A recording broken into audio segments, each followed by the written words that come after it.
اعوذ باللہ من الشیطان الرجیم بسم اللہ الرحمن الرحیم الحمد للہ الذی جعل کمال دینہ وتمام نعمتہ بولایۃ علی ابی طالب علیہ السلام والصلاۃ والسلام علی سید الانبیاء المرسلین وعلی الطیبین الطاہرین المعصومین اما بعد فقد قال اللہ تبارک و تعالی فی محکم قرآن المجید بسم اللہ الرحمن الرحیم یا ایھا الذین آمنوا کتب علیکم الصیام کما کتب علی الذین من قبلکم لعلکم تتقون۔ ناظرین قدر سامعین محترم، السلام علیکم ورحمۃ اللہ۔ انجمن مقصد امام حسین علیہ السلام گروپ کے تمام ممبران امید ہے خیریت سے ہوں گے۔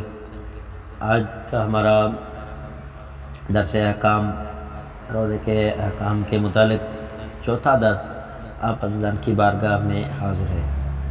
کل کے درس میں ہم نے مبطلات روزہ میں سے کھانے پینے کے بارے میں بیان کیا تھا۔ آج غبار حلق تک پہنچانا، یعنی غبار مثلا ایسی مٹی جو مثلا انسان کے حلق تک پہنچ جائے، فرماتے ہیں گاڑھا غبار حلق تک پہنچانے سے روزہ باطل ہو جاتا ہے۔ اس سے فرق نہیں پڑتا کہ غبار کس چیز کا ہے، یعنی مثلا کسی ایسی چیز کا ہے جسے کھانا جائز ہے جیسے آٹا، یا ایسی چیز کا جسے کھانا جائز نہیں ہے جیسے مٹی۔ ان دونوں یعنی مٹی اور آٹا اگر یہ ہیں تو حلق تک پہنچ جاتے ہیں۔ مثلا کوئی شخص کام کرتا ہے یا ایسے مٹی اڑتی ہے اور حلق تک پہنچ جاتے ہیں تو روزہ باطل ہو جائے گا۔ اسی طرح غبار ہے مگر گاڑھا نہیں ہے، اس کے حلق تک پہنچانے سے بھی روزہ آیا باطل ہوگا؟ فرمایا کہ جی نہیں، اس سے روزہ باطل نہیں ہوگا۔ اچھا، ان صورتوں میں روزہ باطل نہیں ہوتا ہے۔ سب سے پہلے غبار حلق تک نہ پہنچے، صرف منہ میں داخل ہو، یعنی صرف منہ تک یعنی زبان تک داخل ہو، آگے حلق تک نہیں پہنچا ہو تو روزہ باطل نہیں ہوگا غبار۔ یا جان بوجھ کر نہ پہنچایا ہو، ایسے ہی اتفاقاً مثلا یا بھولے سے کہ یہ بھول گیا تھا کہ میں روزے سے ہوں، اور ایسے ہی مثلا مٹی غبار جو ہے وہ حلق تک پہنچا، اس سے روزہ باطل نہیں ہوگا۔ بھول گیا ہو کہ وہ روزے سے ہے، یا اسی طرح شک کرے کہ حلق تک آیا پہنچا یا نہیں، تب بھی روزہ اس صورت میں باطل نہیں ہوگا۔ اچھا سوال، میں آٹے کی چکی میں کام کرتا ہوں اور آٹے کا گاڑھا غبار حلق تک پہنچتا ہے، کیا میں روزے کی حالت میں یہ کام کر سکتا ہوں؟ تو اس سے کیا ہے، ماسک یا ایسی کوئی چیز کا استعمال کر کے کام کرے تاکہ غبار حلق تک نہ پہنچے، ورنہ روزہ باطل ہو جائے گا۔ یعنی کوئی شخص اگر آٹے کی مشین پہ کام کرتا ہے تو ظاہر ہے اس کا آٹا جو حلق تک پہنچ جائے گا، تو صورت میں روزہ باطل ہو جائے گا۔ سر یا سینے پر بام کا استعمال کرنے کا کیا حکم ہے روزے میں؟ کہتے ہیں کوئی بات نہیں، روزہ صحیح رہے گا اس میں۔ یا اسی طرح بھاپ لینا، تو علاج کے لیے بھاپ لینا روزے کو آیا باطل کر دیتا ہے؟ تو فرمایا کہ گاڑھے بخارات حلق سے نیچے نہیں جانے چاہیے، اور اگر یہ بخارات منہ میں جمع ہو کر پانی کی شکل اختیار کر جائے تو انہیں بھی نگلنے کی اجازت نہیں ہے۔ اسی طرح گرم پانی کی وجہ سے جو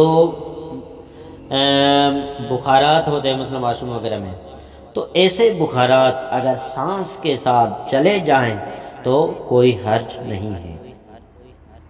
بسوں اور گاڑیوں کا دھواں، اگر اطمینان تھا کہ یہ دھواں حلق تک نہیں پہنچے گا اور اتفاق سے پہنچ گیا تو بھی کوئی بات نہیں، یعنی روزہ اس صورت میں صحیح ہے۔ اسی طرح اللہ، نبی اور معصومین سے جھوٹ منسوب کرنا،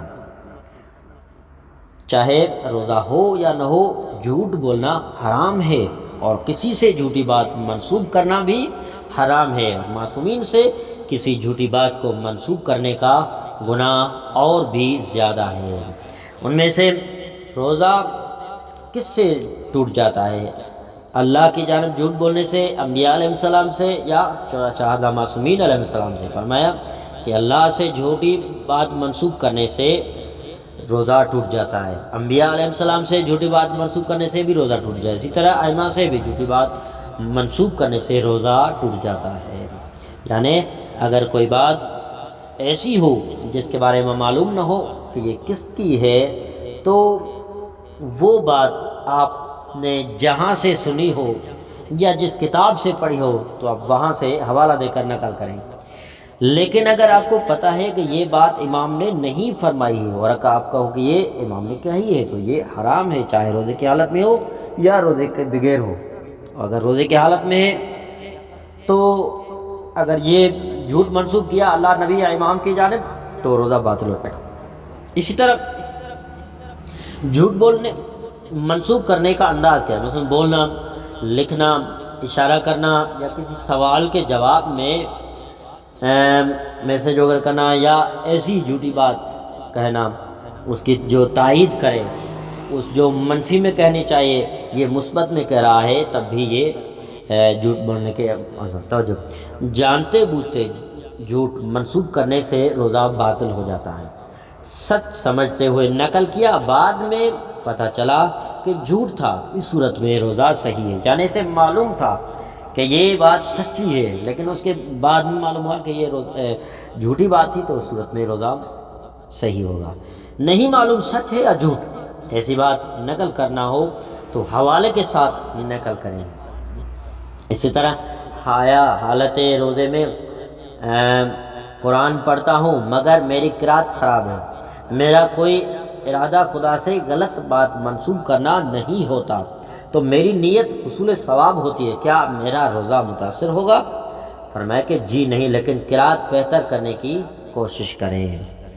اسی طرح پورا سر پانی میں ڈبونا، جان بوجھ کر پورا سر پانی میں ڈبونے سے بھی روزہ باطل ہو جاتا ہے۔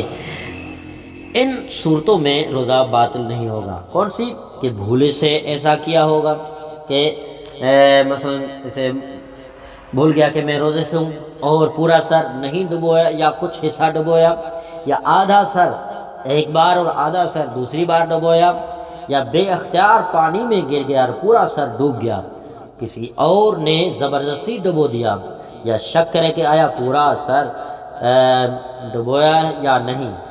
اسی طرح نلکے یا شاور کے نیچے سر دھونے سے بھی روزہ باطل نہیں ہوتا۔ اگر غوطہ خوری کا لباس پہن کر جو سر کو بھی کور کرتا ہے یا آبدوز میں سفر کیا جائے، اس کے بارے میں کیا ہے؟ فرماتے ہیں ان صورتوں میں بھی روزہ صحیح رہتا ہے، روزہ باطل نہیں ہونا۔ آیت اللہ سیستانی کے نزدیک روزے کی حالت میں پورا سر پانی میں ڈبونا شدید مکروہ ہے، یعنی اس سے ثواب کم ہو جاتا ہے، لیکن نہ یہ حرام ہے اور نہ سے روزہ باطل ہو جاتا ہے۔ قے کرنا یعنی الٹی کرنا، جان بوجھ کر اگر الٹی کرنے سے روزہ جان بوجھ کر الٹی کرنے سے روزہ باطل ہو جاتا ہے، اس میں یہ مسلم، چاہے بیماری کی وجہ سے الٹی کرنے پر مجبور ہو یا بے اختیار خود سے الٹی ہو جائے تو روزہ باطل نہیں ہوتا۔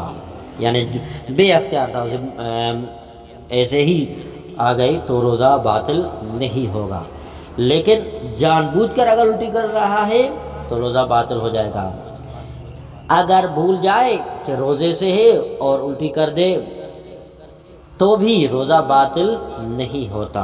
اسی طرح روزے کی حالت میں جان بوجھ کر ڈکارنے کی اجازت آیا ہے؟ کہا کہ جی ہاں، لیکن اگر کوئی چیز منہ میں آ جائے تو جان بوجھ کر اس واپس نکلنے کی اجازت نہیں ہے۔ اسی طرح استمنا کرنا، اس سے بھی روزہ باطل ہو جائے، یعنی جماع سے ہٹ کر اپنے ساتھ کوئی ایسا کام کرنا جس سے خود کہ جو ہے اسپرم آؤٹ ہو جائے، یعنی منی خارج ہو جائے، اور نوٹ اس سے فرق نہیں پڑتا کہ کسی اور چیز یا شخص کی مدد لی یا نہیں۔ تو جو روزہ نہ ہو تب بھی یہ عمل حرام ہے، البتہ میاں بیوی کا معاملہ جدا، اس کے الگ احکام ہے۔ اس عمل کی وجہ سے غسل جنابت بھی کرنا پڑتا ہے، یعنی واجب ہوتا ہے غسل جنابت۔ حالت روزہ میں اس عمل کے انجام دینے سے روزہ باطل ہو جاتے ہیں، چاہے یہ میاں بیوی کے باہمی تعلقات کا نتیجہ ہی کیوں نہ ہو۔ کیا صرف نامحرم کو دیکھنے سے روزہ باطل ہو جاتا ہے؟ فرمایا کہ حرام نگاہ بہرحال حرام ہے، مگر صرف دیکھنے سے روزہ باطل نہیں ہوتا۔ یعنی روزے کی حالت میں نامحرم کو دیکھنا حرام ہے، لیکن روزے کو باطل نہیں کرتا۔ شہوت کو بھڑکانے والی فلمیں مثلا مووی وغیرہ دیکھنے سے آیا روزہ باطل ہو جاتا ہے؟ فرمایا کہ ایسی فلمیں دیکھنا ہر صورت میں حرام ہے، چاہے ماہ رمضان ہو یا کوئی دوسرا مہینہ ہو۔ اگر استمنا کے ارادے سے دیکھا جائے اور اسپرم آؤٹ ہو جائے تو روزہ کیا ہے، اس کا باطل ہو جائے گا۔ اگر روزے کی حالت میں بے اختیار یعنی خارج ہو جائے، مثلا نیند کی حالت میں، تو کیا پھر بھی روزہ باطل ہوگا؟ فرمایا کہ اس صورت میں روزہ باطل نہیں ہوگا۔ بس نماز کے لیے غسل کرنا واجب ہے، البتہ جلد غسل کرنا بہتر تو ہے۔ روزہ دار کو پتہ ہے کہ سویا تو منی خارج ہو جائے گی، کیا پھر بھی وہ سو سکتا ہے؟ فرمایا کہ جی ہاں، پھر بھی سو سکتا ہے اس صورت میں۔ والسلام علیکم ورحمۃ اللہ وبرکاتہ۔